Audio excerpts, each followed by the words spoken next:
And back to Jimmy Allen. Just when it appeared that Speed Robertson knew nothing about the disappearance of the valuable and highly secretive drawings for the new Army jet plane, investigator Russell discovers some plans in Speed's room. The great pilot is dumbfounded, and Russell is certain that at last he has found the treacherous thief. The detective calls for Captain Sweeney to watch Robertson while he interviews Mr. Jenkins of Grand National Airways. Jimmy receives a mysterious phone call from Flash Lewis and leaves. We now find Captain Sweeney discussing the case with Speed. They're in Speed's room in the pilot's quarters. I begin to see the light now, Captain Sweeney. Well, just what do you mean, Robertson?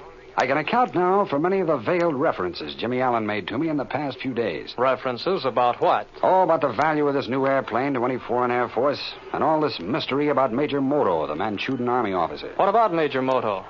Jimmy is sure, and now I'm convinced, that Moto is an experienced pilot. Well, he's enrolled at the school as a primary student. Well, that's just the point. Twice we've seen him in the air, flying alone, and the last time he was doing a darn good job of stunning. You know, primary students just don't learn that quickly. Is that so? Are you sure of it? The more I think of it, the more sure I am that Jimmy's absolutely right. You say you saw Moto flying alone? Well, I don't know Moto well enough to recognize him, but Jimmy does. He was absolutely sure it was Moto. Well, that's an angle I didn't know about. Why didn't someone tell me drawings of the ship were being stolen? Well, you should be able to answer that yourself, Robertson, with part of the stolen plans lying right here in front of us. Sweeney, if this matter wasn't so serious, it'd be ridiculous. All right, how did the plans get here, Robertson? I can understand why Russell would suspect me. After all, that's his business, suspecting people. But I'll be greatly disappointed if you honestly believe I know anything about this queer business. I have to believe the evidence of my eye. Well, naturally, there's no getting around that. You asked me a moment ago how the plans got in my room. That's a fair question. I'll answer it. All right, Robertson, tell me all about it. They were planted in here. They were placed here by someone who obviously is trying to direct suspicion on me. You mean someone... Well, why do you think that, Robertson? Well, to cover up their own tracks. I'm no detective, but I can figure that far.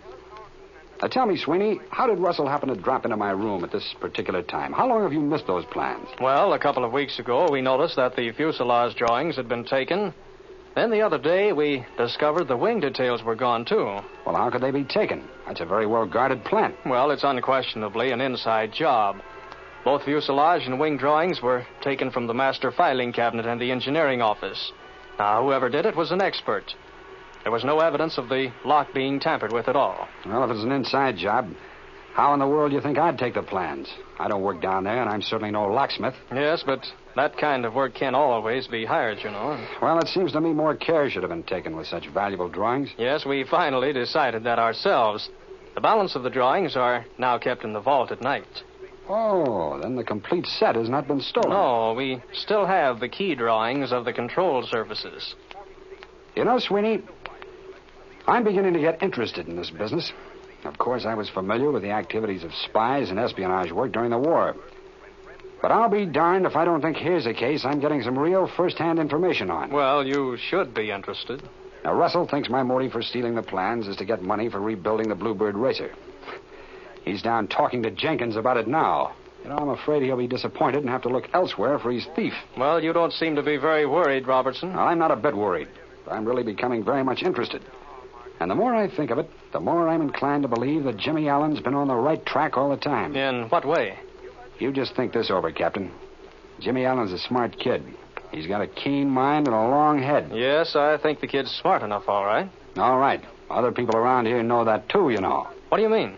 Oh, Mike Jones, for example. Well, what of it? I have a strong hunch that Jones is mixed up in this deal.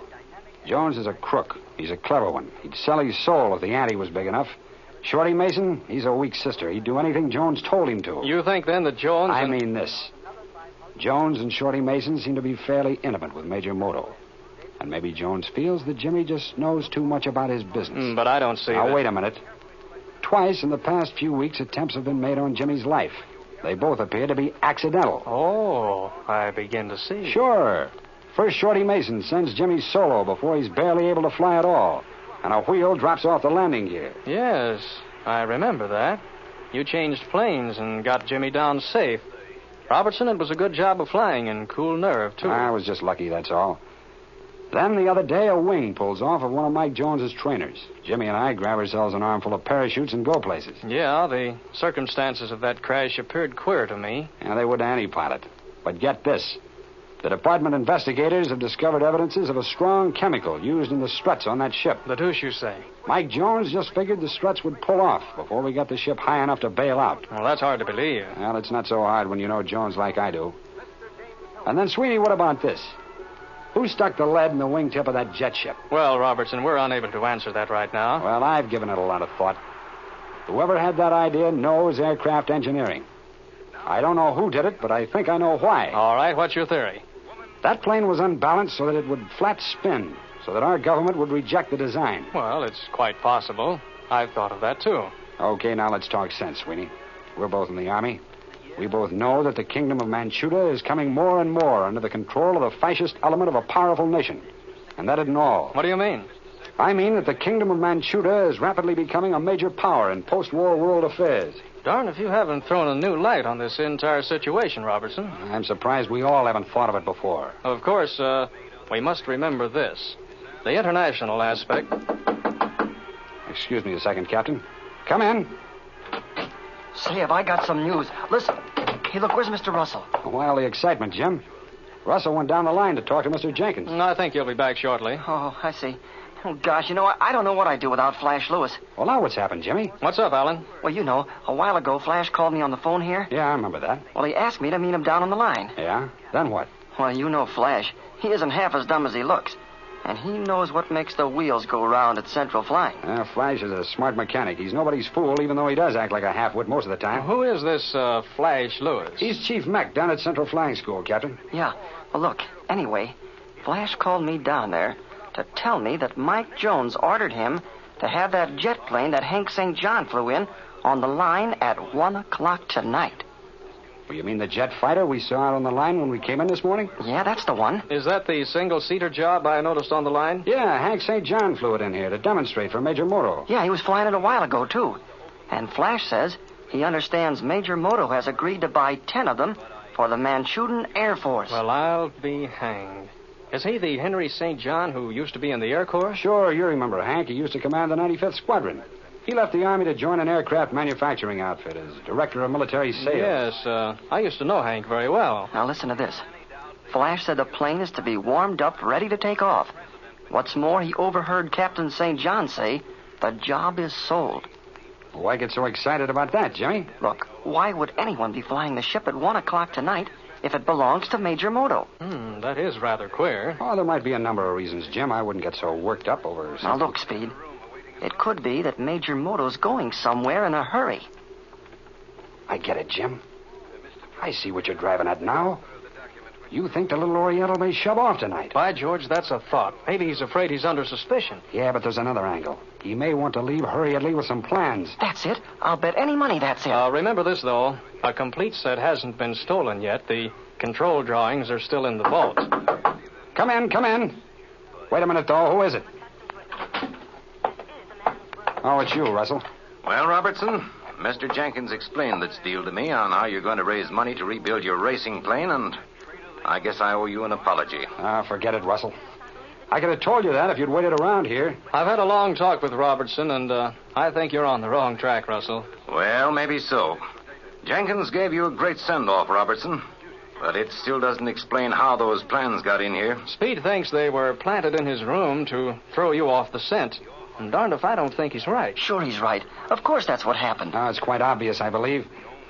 Say, gentlemen, you know Jimmy may have run onto something. Do you suppose they'll try to steal the control drawings this evening and then skip? Great heavens. You know, that hadn't occurred to me. What makes you think that, Robertson? Jimmy Allen just learned that Major Moto has purchased a fast jet-propelled airplane and ordered it on the line, ready to take off at 1 o'clock tonight. There may be something to it at that. You know, the more thought I give it, the simpler it becomes. There's a very definite reason why Moto would want to have those plans. That may be true enough, but who does the stealing? He can't get in that place. Well, that has me stumped. Whoever does it is very familiar with the plant, I'm sure. Hey, wait a minute. What about those wing drawings? They're right here in the room. That's easy. They could have made accurate tracings from these drawings before they were planted in my room. Yeah, that's easy to explain. Gentlemen, if you'll allow me to make a suggestion. Go right ahead, Sure, Robertson. go ahead. If the final plans are to be taken, it probably will be sometime between 10 and 1 this evening. Yes, that's right. Okay. Now, what would prevent us from going down to the plant about 10 o'clock tonight to act as a little reception committee? Sure. That's right. And if Speed's down there with us, it'll certainly prove he's not trying to steal the plans. Yes, it'll do that all right, Jimmy. I don't know but what that isn't a smart idea, Robertson. Yes, and if you caught the thief, it sure wouldn't lower your stock in the service any. Yes, I've been getting some bad breaks lately. Here, Captain Sweeney, I'll turn these wing drawings over to you. I hope that someday I'll lay my hands on the man that stuck them in this room. All right, Speed, thanks. And, gentlemen, we'll meet in my office at the plant at 10 this evening. Oh, gee, I'm glad we're going to do that. Very well. And, Robertson, What'll you have? do you have a pistol? I still have my service 45. Better bring it along. You may need it. Will an attempt be made to steal the master drawings of the new Army jet plane? And why has Major Moto ordered his airplane on the line at 1 o'clock in the morning? The next episode of Jimmy Allen's Air Adventures may bring us the answer.